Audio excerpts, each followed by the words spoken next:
તો રાજકોટ બાદ અમદાવાદથી સમાચાર અમદાવાદમાં પણ ફરી બોમ્બથી ઉડાવી દેવાની ધમકી મળી છે। અમદાવાદમાં જૂની હાઈકોર્ટને મળી છે ધમકી। સવારે 4:07 એક મળ્યો મેલ। 19 RDX IED જેવા બ્લાસ્ટ કરીશું। બ્લાસ્ટ લંચ બ્રેક સમય દરમિયાન કરીશું। જૂની હાઈકોર્ટ ઇન્કમટેક્સને પણ ધમકી મળી છે। પોલીસ જે છે તે પહોંચી ચૂકી છે। પોલીસ કાર્યવાહી શરૂ કરી ચૂકી છે। તો વહેલી સવારે આ મેલ આવ્યો હોવાની જાણકારી છે। ग्राम्य कोर्ट में વધુ એક વખત મેલ દ્વારા બોમ્બથી ઉડાવી દેવાની ધમકી મળવાને કારણે ખાસ કરીને આપ જોઈ રહ્યા છો કે કોર્ટની અંદર કાર્યવાહી કરવામાં આવી રહી છે। કેટલા દિવસ બકા હું તારે આ કોર્ટ બતાવવાનો લોકો બતાવવાના। તો અમદાવાદના દ્રશ્યો આપ જોઈ રહ્યા છો। અમદાવાદની જૂની હાઈકોર્ટને આ ધમકી મળી હોવાની હાલમાં જાણકારી છે। ન્યૂઝ 18 સંવાદદાતા ત્યાં ઘટના સ્થળ ઉપર છે, જ્યાં પોલીસ જે છે તે હાલમાં તપાસ કરી રહી છે। લંચ બ્રેક દરમિયાન RDX થી ઉડાવી દેવાની ધમકી મળી હતી, જો કે હજુ સુધી તેને લઈને કોઈ અપડેટ મળ્યું નથી। જેમ બાકીના વિસ્તારોમાં છે તે રીતની પરિસ્થિતિ છે। કારણે કોર્ટની અંદર થોડા સમય માટે ભયભીત વાળો માહોલ થઈ જતો હોય છે, અરાજકતાનો માહોલ થઈ જતો હોય છે। અને સૌથી મહત્વની વાત એ છે કે પક્ષકારો જ્યારે આવતા હોય, વાદી આવતા હોય, ત્યારે આ પ્રકારના સ્થિતિ વચ્ચે ખાસ કરીને કોર્ટની અત્યારે કાર્યવાહી છે થોડો સમય માટે સ્થગિત કરવામાં આવી છે। BDDSની ટીમ દ્વારા ચેકિંગ કરવામાં આવી રહ્યું છે। તો બીજી તરફ ખાસ કરીને બહાર જે શહેર સાથે જે એડવોકેટ છે તે તમામ લોકો છે તેમની પણ એ જગ્યાએ આપ જોઈ રહ્યા છો કે ત્યાં પણ BDDSની ટીમ છે, ડોગ સ્ક્વોડની ટીમ છે, તે ચેકિંગ કરશે। જો કે વારંવાર આ પ્રકારે જ્યારે કોર્ટમાં બોમ્બથી ઉડાવી દેવાની ધમકી મળતી હોય છે, મારી સાથે કેટલાક વકીલો છે, તેમની સાથે પણ વાતચીત કરવાનો પ્રયત્ન કરીશું। શું કહેશો, જે પ્રકારે કોર્ટને વધુ એક વખત ધમકી મળી છે, કેવી હાલત પરિસ્થિતિ થતી? કોર્ટમાં રોજબરોજની પ્રક્રિયામાં આવનારા પક્ષકારો, વકીલો, કોર્ટનો સ્ટાફ અને તમામ લોકો અવારનવાર જે ધમકીઓ મળે છે બોમ્બની, જેના લીધે ખૂબ હેરાન થાય છે। કોર્ટની કાર્યવાહી ખોરંભે ચડી જાય છે, લોકોને પારાવાર મુશ્કેલી થાય છે અને કોર્ટમાં આવતા પક્ષકારોને અને વકીલોમાં પણ ભયનો માહોલ સર્જાય છે। તો સરકારને એવી ખાસ વિનંતી છે કે આ જે પણ જગ્યાએથી આ ઈમેલ આવે છે કે મેસેજીસ એવા આવે છે કે બોમ્બના, એનો પ્રોપર એનો સોર્સ શોધીને એ જવાબદાર વ્યક્તિઓ વિરુદ્ધ કાયદેસરની કાર્યવાહી કરવામાં આવે। તો આ પ્રકારે ખાસ કરીને વકીલોમાં પણ રોષ વ્યાપ્યો છે, કારણ કે વારંવાર આ પ્રકારની જ્યારે ધમકી મળ્યાનો ઈમેલ આવે છે ત્યારે થોડો સમય માટે કોર્ટની કાર્યવાહી છે તેને સ્થગિત કરવામાં આવે છે। હાલ BDDSની ટીમનું ચેકિંગ ચાલી રહ્યું છે, સાથે ડોગ સ્ક્વોડની ટીમ પણ હાલ કોર્ટમાં પ્રવેશી ચૂકી છે। Deepika Kumar, news 18 Gujarati, Ahmedabad.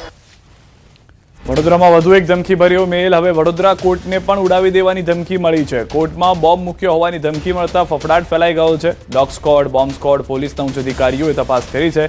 Police commissioner Narsinh કોમરનું નિવેદન, વિદેશના IP એડ્રેસ પરથી ધમકી ભર્યા મેલ આવી રહ્યા છે।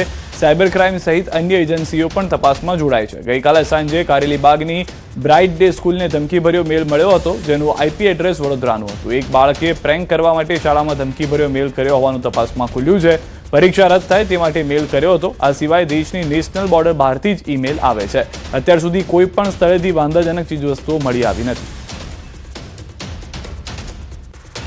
બધી સ્થળને મળેલો મેલ છે। મેલની અંદર એવું છે કે તમિલનાડુ કોર્ટના કોઈ ચુકાદાને લઈને એના કોઈ રિએક્શન સ્વરૂપે બધી જ કોર્ટોને ઉડાડી દેવામાં આવશે। બપોરે 12 વાગ્યા સુધીમાં એવી ઘટનાના મેલના આધારે અમારી સમગ્ર પોલીસની ટીમ, BDDSની ટીમ, અલગ અલગ બીજી સર્ચ ઓપરેશનની ટીમ અહીંયા આવી ચૂકી છે।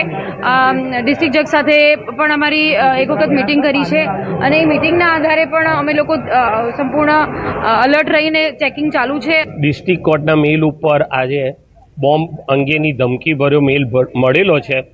ત્યારબાદ ડિસ્ટ્રિક્ટ જજ સાહેબે તાત્કાલિક જ એની સૂચના પોલીસ ખાતાને આપી છે। મારા મારફતે પણ પોલીસ કમિશનરશ્રીને જાણ કરવામાં આવેલી છે।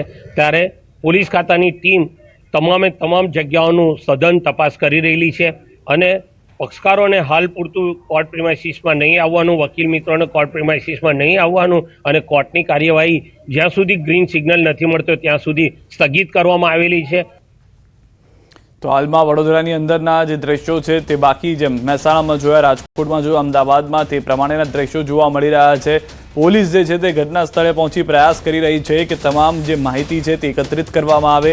પરંતુ સૌથી મોટી જે જાણકારી મળી રહી છે, જે રીતે હાલમાં પોલીસ કમિશનર તરફથી પણ જણાવવામાં આવ્યું છે વડોદરાના, કે મોટાભાગના જે ધમકીભર્યા ઈમેલ આવી રહ્યા છે તેના IP એડ્રેસ આઉટ ઓફ ઇન્ડિયાના છે, એટલે કે ભારતની બહારથી આ મેલ મળી રહ્યા છે।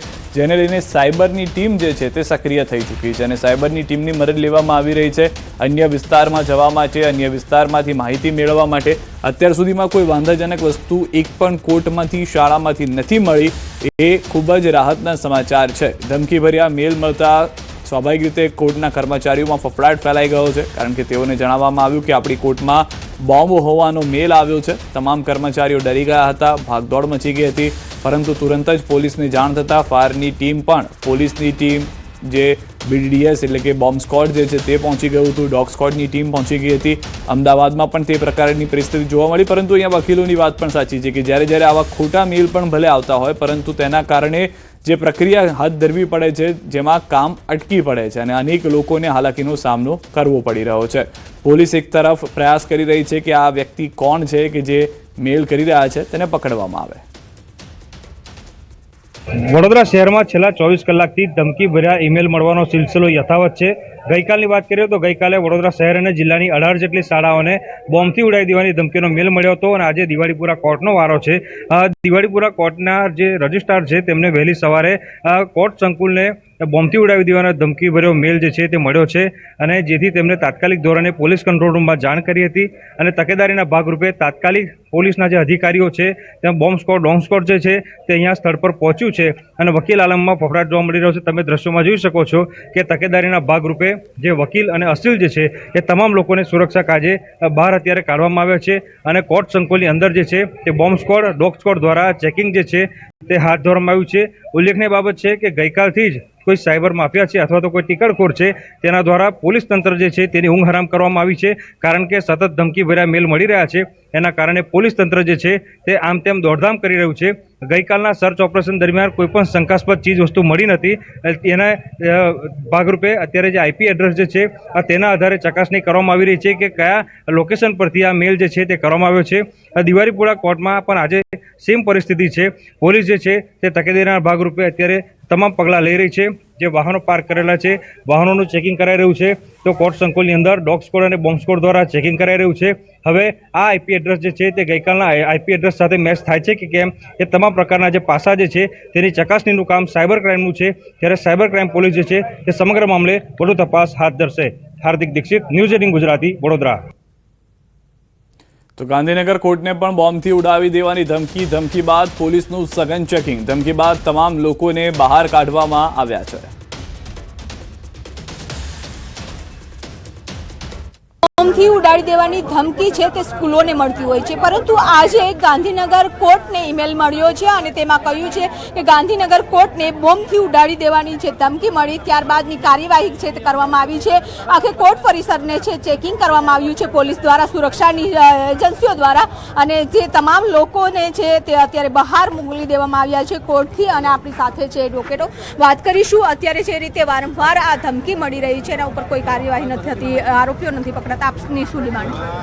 હું ગાંધીનગર બાર એસોસિએશનના પ્રમુખ તરીકે શંકરસિંહ ગોહિલ ઘણા સમયથી પ્રતિનિધિત્વ કરું છું. આજે ઈમેલ દ્વારા નામદાર કોર્ટમાં ધમકી મળેલી કે કોર્ટથી ખાલી કરાવો, બોમ્બ મૂકીશું, બધાને ખતમ કરીશું, આવી ધમકી મળેલી છે. આવી ધમકીઓ તો વારંવાર હાઈકોર્ટમાં, અન્ય કોર્ટોમાં પણ આવી ધમકીઓ મળતી રહે છે. તો